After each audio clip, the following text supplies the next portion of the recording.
In this video, we'll be discussing about the psychology of written communication, the tone matching effect, and some amazing real-time examples that I have gone through during my career. Not only this, we'll also discuss a very important thing, the 4 classification of clients.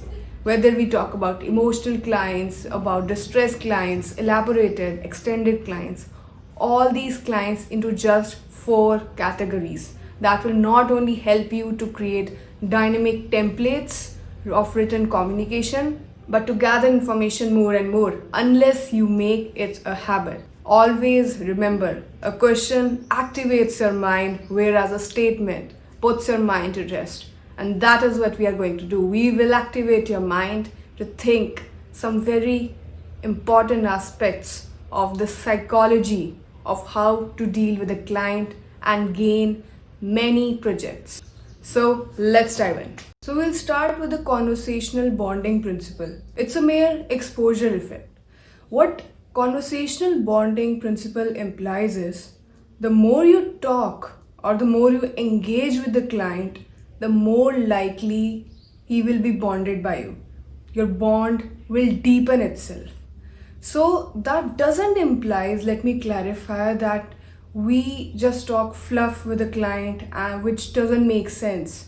Asking futile questions to the clients, that again doesn't make sense. Although we'll discuss some examples later, but let's discuss this bonding principle, this conversational bonding principle in detail. So written exchanges actually are replication of verbal eye contact. Just think about it. Since we are not verbally there, we have no expressions or we have no sign languages or gestures that we can convey to the client.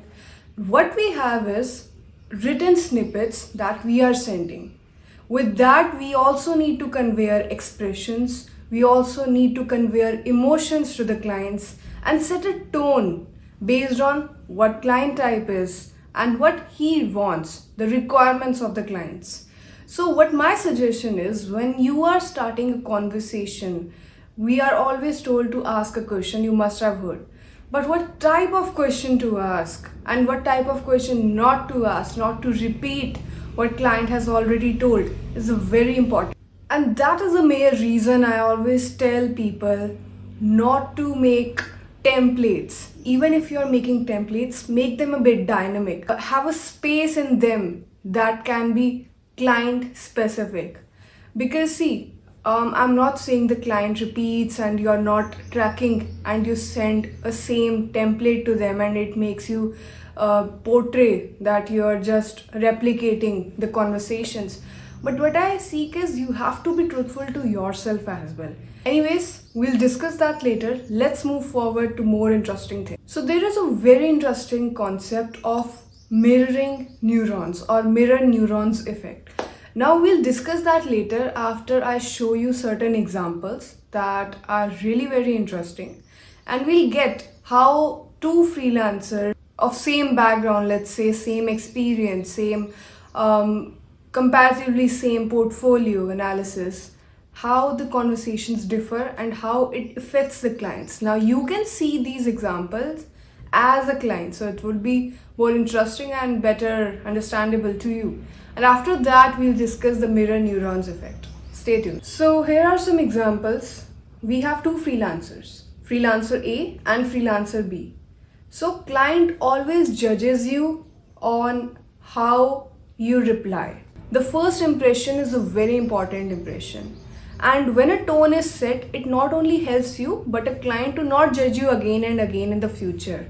And it helps you as well to follow the tone that you've been following all along. So let's dive into the example. We have 2 freelancers, freelancer A and freelancer B. So how a client judges you. Let's say you are a client and the reply is for freelancer A is, I will do it. Okay. I send when done. These are actually sent to me by real-time freelancers. So if you see, what freelancer A is saying is not even grammatically correct. Okay, send when done. And I have a very problematic thing with this okay, O and K. It just disgusts me. It just disgusts me. Why not write the real spelling of okay? O-K-A-Y. Why to show woke when we can just have the right English? So this just puts a wrong impression to me in the very initial thing only. And from my side, I always make sure that I or my team is not writing these things. The short forms, why to write them? And if they are conventional one, that makes sense. Like EOD can make sense, but okay is a very, these are little things where you can actually make improvements and you can actually make a difference. You can dent that you are not like others. And if you only have the written conversation, you have to flourish it as if anything else. Whereas freelancer B, we see, got your request. So this is also, not a entire phrase. This is also, I think, a clause. Got your request. This is not the entire line, but it makes sense. These three words makes complete sense. Got your request. I'll finalize this section and share the preview by Wednesday EOD. This is a powerful sentence. We are not using any magnanimous words, like I'll finalize it and probably I'll share you with this, or not extending it,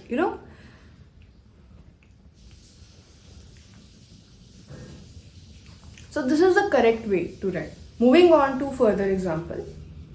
So always prevent very short replies. I repeat, very short, not short replies. Short is a comparative degree, right? It is a relative thing. For me, okay can be short. For you, OKAY can be short. So I'm not saying that. Make it absolute for person to person. What I'm saying is that if something is relative from people to people, it can be absolute for one person. Now, if you see over here, we have two freelancers. Freelancer A and freelancer B again. Freelancer A says, yeah, got them. Yeah is not a professional thing to say. I'm not saying to keep your tone very professional. It also depends on client, and we'll discuss the types of clients later and you will get a better idea. But always prevent these certain things. Yeah, I don't think that would make you portray a professional one. So freelancer B says, receive the files, thanks. I've started reviewing them and will share an update by tomorrow evening. I think this is also a short one. What do you say? This is also not very glamorous one, whereas it makes complete sense and makes the scenario entirely clear. Third example, moving to third example. So these are two long responses, almost the same one. First has, I think, more number of lines. It has 5 lines, whereas freelancer B has 4 lines, not complete 4 as well. So this example is to show that extending too much of a reply always also sometimes make things worse. So this is a very important thing. Freelancer A says, listen to it carefully. So first I will maybe try option A, but if that doesn't work, I might go with option B. Also, I'm not sure which code base to use yet, but I'll figure it out and I hope it works out. Do you think that freelancer A sounds professional? Or just leave the professional thing as well. Do you think he sounds confident as well? We are programmers, we may be designers, we may be consultants. We have so much ambiguity in mind, we have so much doubts in mind, but we can't portray them to the client or the person we are having a conversation with. We can't do that. The ambiguity we have in the mind, we have to solve it. We have to solve that network. So what I think is freelancer A is making things very extended, and what's more important is he's actually conveying that doubt, that mixed network to the client itself. Whereas let's hear the response of freelancer B. I'll start with option A since it's faster and matches your needs. If that doesn't perform well, I'll pivot to option B. We'll keep you updated. So, see, the client might not know. There's a high chances 80 to 90% client doesn't understand the stack that you're using. It may be a front-end tech stack, back-end tech stack, even designing. And that is the primary reason he's coming to you. So if it's a company, the person may be aware of the tech stack, but the time is the constraint why he has hired you. So you need to understand why the person has hired you, whether he needs more options in maybe the designs, whether he doesn't knows how to implement them, doesn't knows how it works. So after you get that thing, you can use it to your own benefit. And when you'll do it again and again, you won't have to make extra effort to go to that trajectory. You're automatically, while having conversation, you will start gathering the information, which will again help you in future. And that's what we have to do. We have to make it a particular habit to gather information. Always remember, an active mind activates. Always remember, a question activates the mind, whereas a statement puts the mind to a rest state. The more you make your mind work, the more efficient it will work without an extra effort. So what freelancer B is saying is also an ambiguous thing.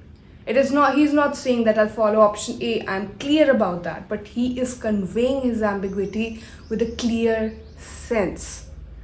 So I have in my career seen as a client or as a freelance, I've seen in my career as a client, people ought to tell me the tech stack. I'm using Jamstack model, I'm using networking, I'm using this algorithm, or I'm using that tech stack. A client is not interested in the inputs. He is interested in the outputs. So even if you want to, convey that, make it a very short line, just few words, but don't think that when you're using these types of first words, because for the client these are first words, we have to agree on that. A person who doesn't know Python, Java, JavaScript, or even HTML, he doesn't knows much about programming, and using these things can only make things worse. He might know, because client wants to work with a freelancer who gets him emotionally, because emotions are very important and harder to convey, especially when we are working on design, how we want it, the look and the feel, and even in the web development, if we say. So a client always wants to work with a person who gets him, who gets what he's trying to say, not a person the client is the freelancer is making harder for the client himself to understand what the freelancer is saying. So that is not the person we would like to work with. Always a comfortable conversation. So the essence of these examples are: over explaining looks insecure, whereas under explaining looks not interested. So what do? We have to create a moderate conversation. The types of clients, and based on that you will get a very good idea how to handle them, because each person is different, so is the client.